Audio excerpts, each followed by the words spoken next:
Olá, pessoas lindas e abençoadas, sejam todos bem-vindos. Eu sou Cris Cole. Hoje eu tenho um relato rapidinho aqui para vocês. Pessoal, tem sido difícil para mim gravar, os relatos que têm chegado aqui são grandes e o meu computador tá super lotado por conta das coisas que eu tô preparando para imersão. Inclusive, eu quero avisar vocês, né, que em breve nós estamos terminando a terceira turma, já vai ser a formatura, terceira turma do curso de formação em terapeutas. Por isso também está muito puxado para mim, porque acabou que o curso de formação em terapeutas acaba numa semana, na outra semana já é a imersão The Battle. Então fiquem aí atentos que sempre que tiver vídeo novo eu vou compartilhando com vocês lá pelo grupo. Se você ainda não está no grupo, entra lá, o link está aqui abaixo, que por lá eu comunico as novidades aqui do canal, inclusive a pré-imersão que está chegando dia 14. Nós estaremos juntinhos ali assistindo um filme poderoso que vai falar da área espiritual. Vamos começar então aqui. Lembrando que a próxima turma de terapeutas começa dia 10 de janeiro. Então se dê aí de presente de Natal, esse curso para você, se Deus já confirmou no seu coração. Eu não vejo a hora de conhecer vocês, o rostinho de vocês. Ali estaremos juntos durante 6 meses, todas as terças e sextas-feiras, das 19 às 22 horas, horário do Brasil. Vamos lá. Começando esse relato. Ela diz assim: Oi Cris, graça e paz. Graça e paz. Estou acompanhando seu canal e gosto muito dos vídeos. Amém, glória a Deus, fico feliz. Resolvi contar minha história porque eu acho que meu ex era narcisista, ainda não sei, mas vendo seus vídeos me lembrei de algumas atitudes dele que me faz acreditar que sim, que ele tinha esse transtorno. Se tinha, ainda tem. É incrível, gente, mas vamos lá, vamos ver o que ela vai contar pra nós. Seria bom que ficasse só no passado, né? Ok? Eu conheci ele na internet e na época eu já tinha uma filha do meu primeiro relacionamento. Conversamos por 3 meses e resolvemos nos encontrar pessoalmente. Na época eu morava em Caruaru, Pernambuco, e ele no Rio de Janeiro. A minha mãe não queria que eu fosse, nem muito menos que eu levasse a minha filha, mas eu a levei mesmo contra a vontade da minha mãe. Encontrei ele no aeroporto pela primeira vez e a imagem que vi era de um cara largado com uma calça desbotada e uma camisa velha e um sapato que fazia barulho. Gente, o que é isso? E eu pensei, o que foi que eu fiz? Porque nas fotos ele não era tão desgraçado. Ai, gente, que horror falar isso também, que horror. Tão desajeitado, vamos dizer assim, né? E ela coloca risos. E eu já estava ali, e o que eu ia fazer? Chegou lá, agora tá lá, fazer o quê?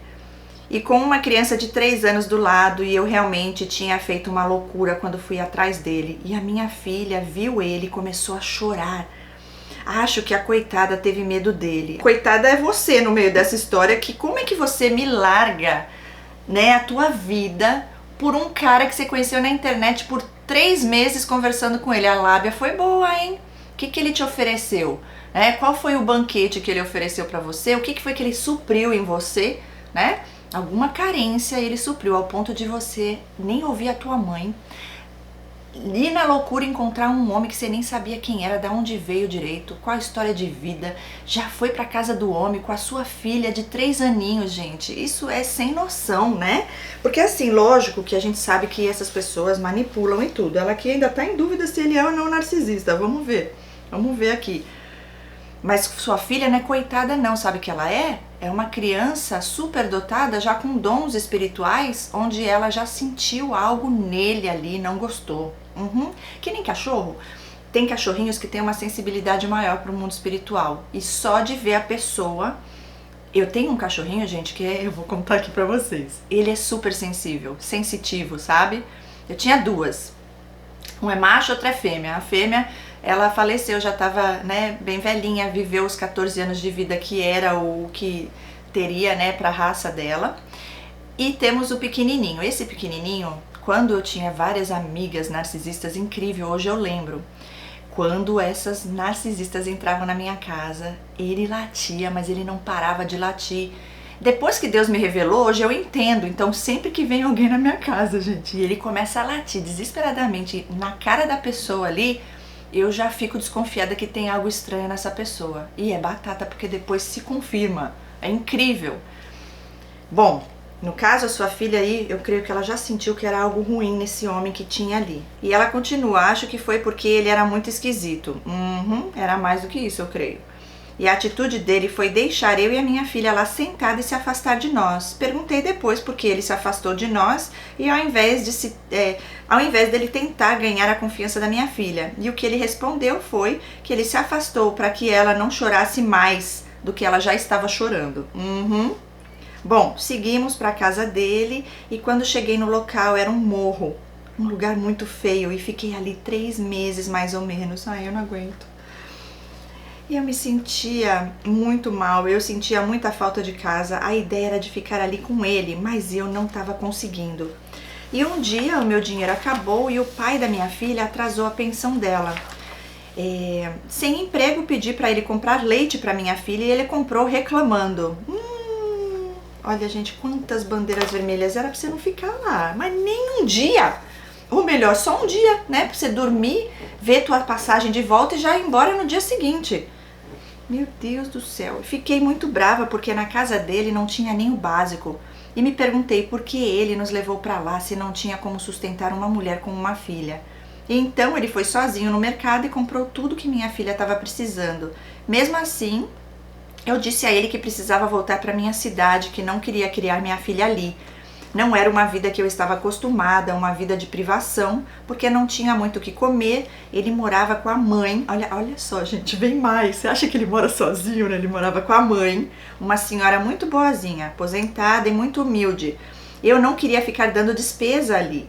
Morava também o irmão dele, na mesma casa, que vivia bêbado. Olha o perigo da tua filha de 3 anos nesse ambiente. E na mesma casa tinha uma sobrinha dele, de uns 14 anos, e o meu ex trocava uns olhares com ela, que eu sempre desconfiei. Olha aí, gente, olha aí, o cara já é pedófilo, pelo que indica. Meu pai do céu. Mas eu não podia falar nada, porque eles eram tio e sobrinha, então eu me calei. Ele decidiu que ia voltar para minha cidade comigo e depois de 3 meses vivendo ali, voltamos e alugamos uma casa na minha cidade. Gente, agora ele foi com você. O negócio não te larga. E ele logo arrumou trabalho e tudo estava indo bem. Comecei nessa época a notar alguns comportamentos estranhos dele.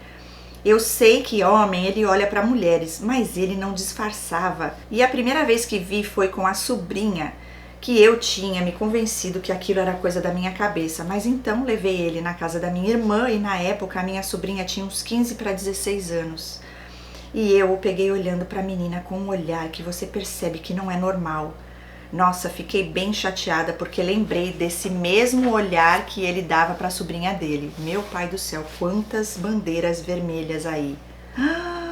Eu fiquei curiosa agora para saber quantos anos você e ele tinham nessa época, né? Porque ele tá olhando para meninas novinhas. E ele tinha quantos anos? Será que ela vai contar, gente? Tô curiosa. Bom, ela diz que... liguei para a irmã dele e contei. Ela não gostava dele e foi logo falando que ele tentou beijar uma menina de 12 anos que era sobrinha da ex dele. Pronto, não era coisa da minha cabeça. Ele era mesmo um pervertido que não respeitava crianças. Quando perguntei a ele sobre o assunto, ele me disse que a irmã dele estava mentindo, que a história não foi assim. Disse que a menina era uma vagabunda.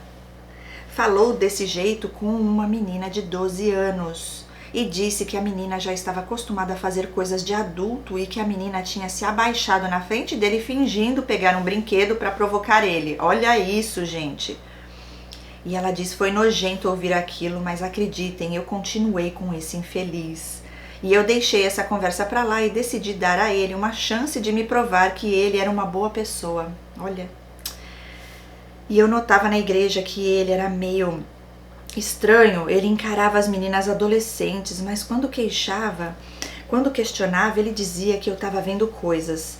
Levei ele na casa da minha irmã mais velha, que também tem filhas, e lá ele simplesmente me fez vergonha, porque só faltou enfiar a cara na bunda de uma delas. Meu Deus do céu! Ai, meu Deus, eu não sei se eu dou risada ou se eu choro. E o pior, que ele não tinha cerimônia e nem queria saber se ia me machucar ou se alguém ia expulsar ele dali pelas atitudes dele. Uau! Eu vivi anos com ele achando que eu era maluca e via coisas, e um dia ele disse que ia se conectar na igreja, ia ser melhor a partir dali, que não ia mais mentir ou esconder nada, e então nesse dia ele disse que teve pensamentos impuros com uma outra sobrinha minha, e eu fiquei chateada. Ah, não. Ele foi detalhista, olhei para ela naquele vestido preto e minha mente pensou besteira. Cara, era a minha sobrinha, como ele podia dizer aquilo sabendo que ia me machucar?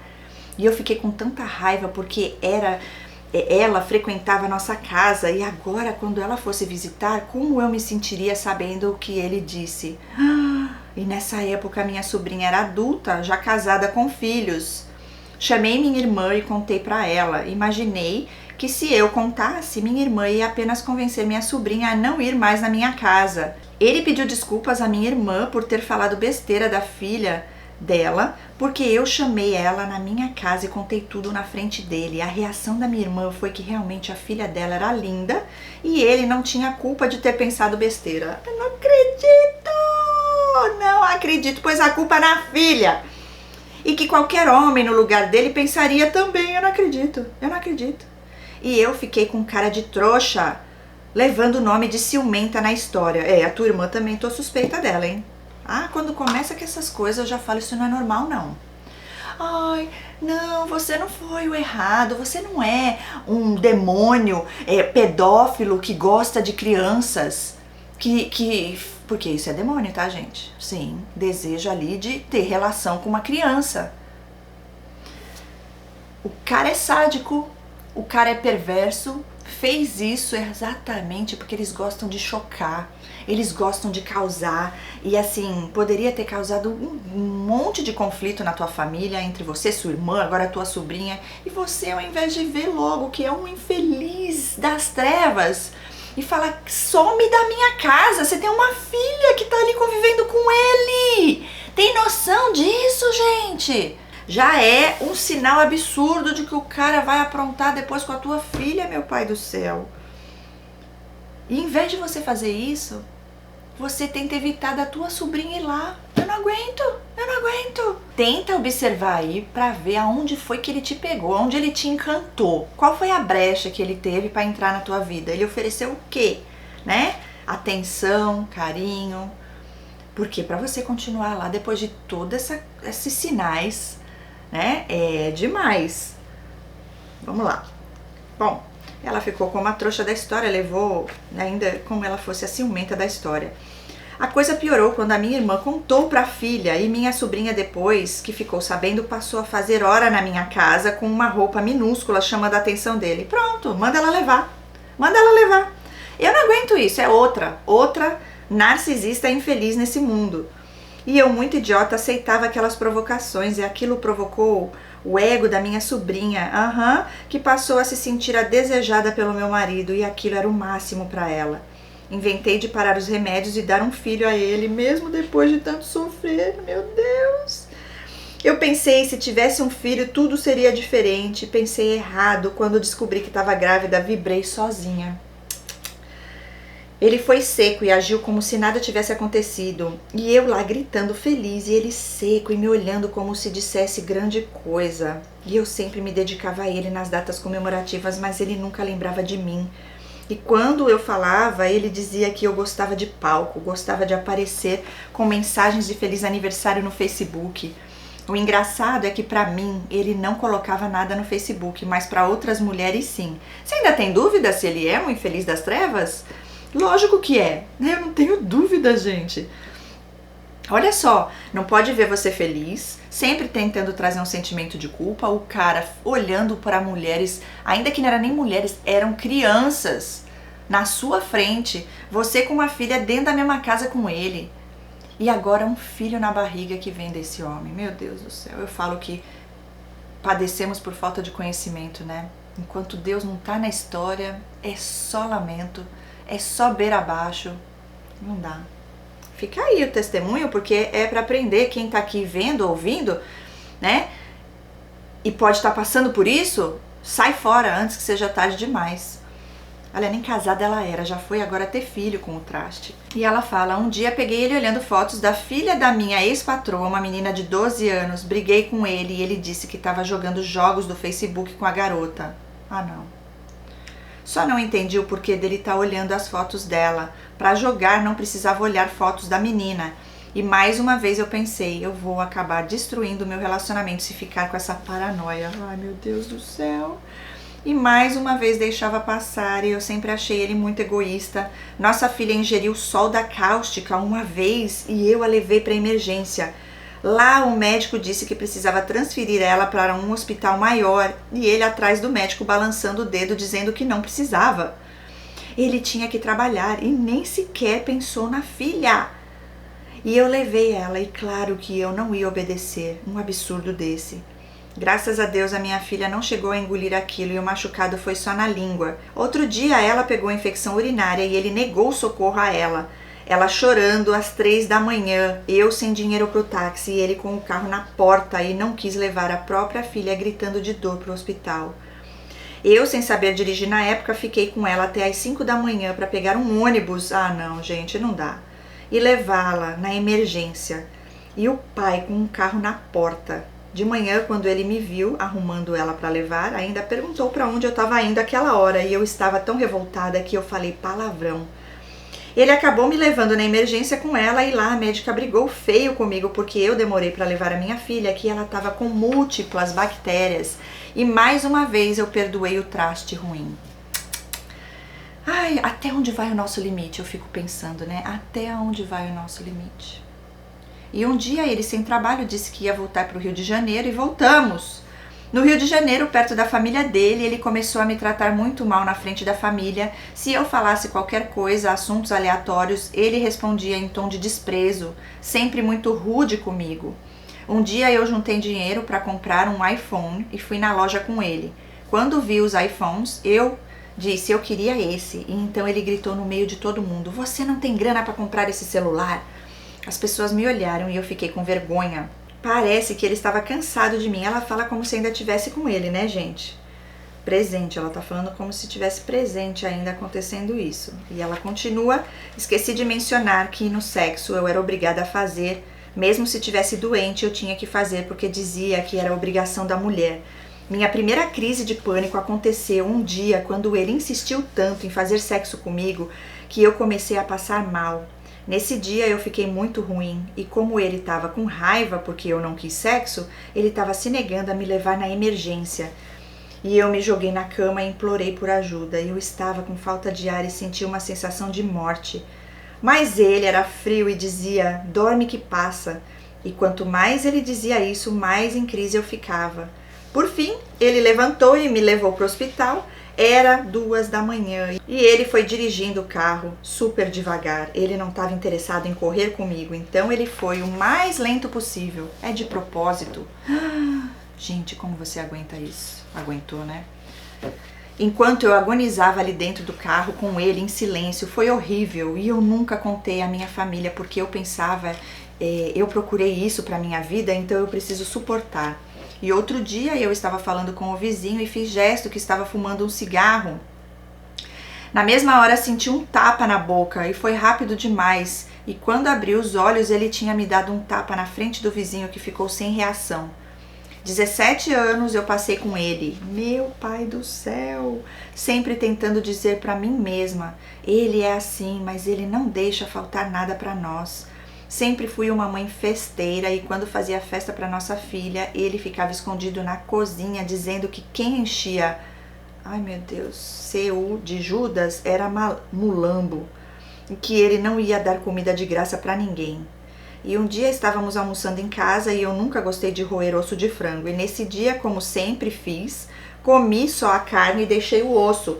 Ele ficou extremamente bravo e disse que eu estava estragando a comida. Pegou o osso do meu prato e começou a roer. E ela põe kkkk. E ele falou, olhe como se come frango sem estragar. Cris, foi engraçado porque eu entendi o desespero do coitado. Afinal, na casa dele, quando visitei, não tinha o que comer. Ele com certeza achava que isso era para comer e não desperdiçar. E ele roendo o osso e eu rindo da besteira dele. E como ele foi idiota fazendo isso. Ele amava me diminuir na frente dos outros e eu nunca entendi o porquê. E ele tinha um filho com a primeira esposa e nunca deu pensão ao menino, porque dizia que eu era a culpada dele não pagar a pensão. Meu Deus. O filho era dele, mas ele não pagava porque eu não deixava. Isso era o que ele dizia. O tempo foi passando e eu cansando de viver nessa situação. Sexo eu já não queria mais, então toda vez que ele ficava lá sozinho me usando, eu ficava olhando pro teto sem ação. Ai, meu Deus, e essa era a minha vida. Lembro que minha filha mais velha teve um problema de saúde e quase morre. Ele me via chorando de joelhos, implorando a Deus pela saúde da minha filha, e ele fingia de cego, nenhuma palavra de força para me ajudar naquele momento. E um dia eu lembro que me joguei no chão do quarto e perguntei a Deus: que marido é esse que me deste, Senhor? Agora foi Deus que te deu. Não, só que não.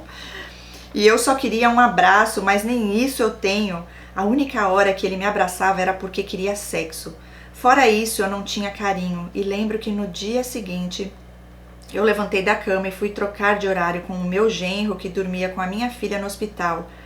Assim que entrei na emergência, veio uma mulher que nunca vi na vida e ela me abraçou e disse: Jesus manda eu te dizer que não te preocupes, vai dar tudo certo e tua filha vai sair daqui. Receba meu abraço. Nossa, me arrepiei agora, hein? Ela põe a carinha aqui, chorando. Ele nunca me abraçou quando precisei, mas Jesus não desampara seu filho. Ele foi meu conforto depois daquela noite escura. Eu não sei como uma pessoa consegue ser tão sem empatia com o próximo do jeito que ele era e ainda é. Para nossa filha aprender a andar de bicicleta, ele deu tanto grito para ela que fazia pena, totalmente sem paciência com a própria filha. Ele é tão sem noção, sem coração, que a ex-mulher dele ligou falando que o filho dele mais velho estava há dias dentro do quarto com depressão. Perguntou se ele poderia dar conselhos ao filho. Meu Deus, aí o filho se mata, né? Se ele der conselhos pro filho, ele comete suicídio. Tá repreendido, gente. Será que essa mulher não tem noção? Vai pedir conselho ainda pra ele? E ele nunca foi ver o menino. Ele não tem amor nem por nada, por ninguém. Ele não tem amor nenhum. É seco e frio. E um dia ele tava na piscina com nossa filha e tava com uma sunga velha aparecendo a parte íntima dele. Ai, gente, eu não me aguento. Que nojo. Briguei e pedi para ele respeitar a menina. A reação dele foi ficar bravo. Disse que eu estava vendo coisas onde não tinha. É como sempre, né? Você que é louco e vê coisas. Pegou o carro e saiu com raiva para casa da mãe. Foi a gota d'água. Foi quando a minha filha me contou que ele foi passar na cozinha apertada na nossa casa e pegou na cintura dela. E ela disse que ele poderia ter pedido que ela saísse e não precisava tocá-la. Ele fez isso 2 vezes e a minha filha não gostou. Aí eu te avisei, eu falei. O que você ia esperar de um homem desse que já deu todos os sinais lá atrás? Você acha que a sua filha ia passar batido? Então falei com ele, que ficou muito bravo, falando que era mentira da minha filha. Você ainda dá mais uma chance, como é que fala? O benefício da dúvida de novo. Como assim? A sua filha tá falando e você vai ainda tentar ver se ele tem alguma justificativa para algo que é injustificável? Não dá, gente. Meu Deus, eu não sei se você fez terapia, mas se você não fez, você tem que fazer urgentemente, senão vai vir outro pior na tua vida, hein? Porque é assim que acontece, gente. Com a dependência tem que ver de onde vem isso. Da sua mãe, do seu pai, de onde vem isso, gente? E ela diz: os homens da família são todos safados, Cris. Descobri pela minha ex-sogra que os filhos dela, ainda adolescente, pegavam as porcas do sítio para molestar as porcas. Meu pai, é só demônio nessa família. Olha esse nível de doença. A própria mãe falou isso. Meu ex-cunhado mandou um vídeo para mim se masturbando. E quando eu disse que ia dizer para a esposa dele, o mesmo me ameaçou. Então deixei para lá. Resumindo, deixei ele seguir minha vida com as minhas filhas. Ai, meu Deus, demorou para isso, hein? E às vezes me culpo porque tivemos momentos bons e fico me perguntando se o erro foi meu. Não, eu não acredito que eu tô ouvindo isso. Porque uma vez que Deus revela, você já sabe que é. Ela veio aqui, será que é? Lógico! E esse aqui não é só narcisista, não. Ele já vai pra uma psicopatia. E tem demônios aí, tem casta de demônio na vida dele e na família inteira, ok? Essa família inteira precisa de libertação, ok? Graças a Deus você saiu disso. E você ainda fica às vezes pensando isso, não se permita não. Ainda bem que você mandou esse relato, porque eu falo mesmo. Tá repreendido, Deus te livrou e você ainda pensando que foi erro seu. Lógico que não.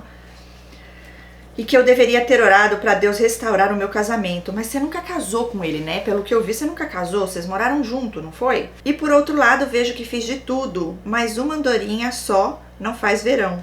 Lembro de uma viagem que fiz e nessa viagem descobri que a minha sobrinha, que ele disse que teve pensamentos com ela, ia no trabalho dele dar em cima dele.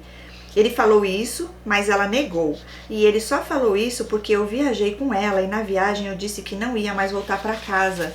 Então não sei se ele disse isso para eu ficar com raiva dela, né? Porque também tinha comportamentos esquisitos enquanto esteve na minha casa, usava roupas curtas e provocantes.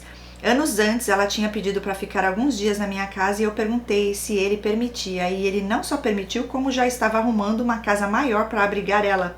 E ela dá risada. KKKKK. Mas foi só eu dizer que não queria ele mais para ele entregar o que ela supostamente fez. Então eu nunca confiei em nenhum dos dois. Para resumir, mandei ele ir embora da casa e não demorou muito. Ele apareceu com uma menina que quando estávamos nos falando online eu ouvia a voz dela e perguntava quem era. E ele dizia que era uma criança, filha da vizinha. KKKKK. Hoje ele tá com uma criança assumindo o filho dela, enquanto não paga pensão para a filha que tem comigo. E quanto a mim, hoje eu estou casada. Deus me deu um marido maravilhoso que me entende, que tem sido uma base para mim. Faz pela minha filha o que o pai nunca fez. E diante de tantos relatos, eu acho que o meu ex tem traços de narcisista. Acredito eu. Pode ter certeza, não é só traços não. Né? Ele tem a casta inteira de demônio na vida dele e ele sim tem transtorno, ele é um mau caráter. E ela continua e finaliza, porque ele não tem empatia por ninguém. E fico por aqui, Cris, desejo muito sucesso no seu canal, que você continue ajudando e alertando as pessoas que convivem com esses seres das trevas. Amém, linda. Nossa, forte, hein? Agora, eu quero falar uma coisa aqui, porque é o processo que a gente passa, né? Tem toda uma história de vida, as feridas emocionais, as carências que ficaram lá talvez por você não ter recebido atenção, amor de uma mãe, de um pai. E daí você acaba buscando, sem saber porque fica inconsciente, né? Mas a ferida tá aberta, tá lá doendo. Então o inimigo, já sabendo de tudo isso, ele traz essas pessoas que são fantoches dele para oferecer aquilo que a gente acha que é resposta de oração, que é Deus que enviou, mas não, é o próprio Satanás ali na tua vida. E aí os sinais aparecem e a gente começa a ver isso, começa a ver aquilo. E aí é toda uma dissonância cognitiva, é todo um gaslighting na sua mente, porque eles querem e fazem você acreditar na realidade que eles querem que você acredite, e eles continuem fazendo o que eles querem fazer, que nem Satanás, né? Satanás, ele não quer que as pessoas saibam que ele existe. Por quê? Porque aí ninguém se posiciona. Ninguém vai buscar conhecimento, ninguém vai orar, jejuar, repreender, tomar posse do poder que Deus nos deu para pisar em cobra e em escorpiões, entende? Aí fica fácil para eles agirem, né, brincar e ninguém fazer nada, eles nunca pagarem por isso. Agora, parar e pensar sobre você em relação a tudo isso, agora que Deus revelou, que hoje você está tendo a confirmação, né, até mais do que você achou que era só um simples traço, não. É a casta inteira, eu falo que é a potestade inteira nesse homem. Ok? E ore por essa jovem aí, por essa menina. E sua sobrinha, se não encontrar Jesus, não se arrepender, e a tua irmã também, e ele, e as outras aí, o final não vai ser bom não, né? O importante é que você fique firme em Deus. Eu não sei o teu relacionamento de hoje, você disse que ele é maravilhoso, mas se você não passou pelo processo de cura e libertação, provavelmente você ainda tem codependência. E aí você está buscando suprir algo que só Deus pode suprir. E se o teu parceiro também não for uma pessoa que já se tratou das feridas que ele teve, dos traumas dele, ele também está buscando em você suprir alguma dor que ele tem. E aí uma hora não dá certo. Sabe quando é que dá certo, gente? E ainda assim não é fácil? Quando Deus está no centro, quando Deus está em primeiro lugar, tanto na sua vida quanto na vida do seu parceiro, né? Eu não sei hoje qual é a tua religião, se você, né, busca o Senhor, se você tem essa proximidade, esse relacionamento com Deus hoje, né? Porque a vida não é fácil, mas com Deus a gente consegue vencer todas essas lutas, esses desafios. Então foi um grande livramento de Deus na sua vida, na vida da sua filha. Graças a Deus não aconteceu nada mais sério. Poderia sim, foi um risco, mas Deus enviou os anjos dele para cuidar de você e das suas filhas. E fica o aprendizado, né? E bora se tratar. Bora tratar tudo isso aí. Porque não é normal uma pessoa sair de casa com uma filhinha de 3 anos para ir viver uma vida com um estranho que conheceu na internet, ainda mais depois de só 3 meses. Então tem algo aí que precisa ser trabalhado. Terapia vai ajudar, tá bom? Deus abençoe grandemente. Deus abençoe a todos que estão aqui. Em breve trarei mais relatos para vocês. Beijos no coração, fiquem com Deus e se inscrevam. Entrem lá no grupo do WhatsApp, né? Se inscrevam aqui no canal também, deixa seu like e compartilhe. Porque muitas pessoas que estão aqui vivendo neste mundo, que são pessoas como nós, que são pessoas que têm um bom coração, que talvez ainda não tenham o conhecimento, quem sabe Deus vai usar o teu testemunho, esse testemunho, para levar essa cura e libertação, né? Essa revelação. É libertador, porque não tem como a gente acabar com esses seres que estão entre nós. Quando Jesus voltar, ele vai separar o trigo do joio. Mas tem como nós fazermos a nossa parte, levando essa conscientização adiante. E esse é um trabalho que a gente faz, inclusive, na formação de terapeutas, onde não fica só ali, nós continuamos, e cada um da forma que Deus levanta com o seu propósito maior. Seja pelas redes sociais, seja dentro da sua família, na sua igreja, seja como terapeuta, né? Ou um canal no YouTube, assim como eu. Lá eu dou dicas também sobre essas coisas. Até mais, gente. Fiquem com Deus. Até o próximo relato. Tchau, tchau.